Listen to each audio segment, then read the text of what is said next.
loafers. I'm really so sorry. We're not here to buy anything. We're actually looking for somewhere to stay. Do you have anywhere? Good evening. No, I know of no space to be found. The census has seen to that. But are you sure you don't want to buy anything at all?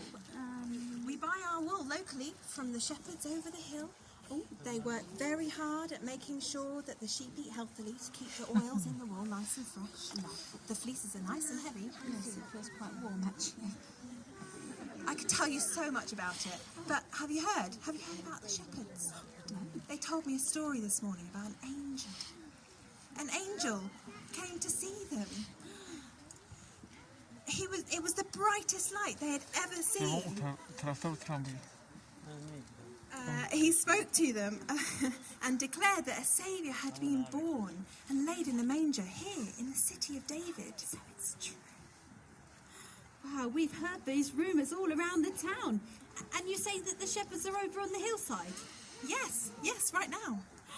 Let's go! Let's go and see the shepherds for ourselves and find out about the angel. As far as I'm concerned.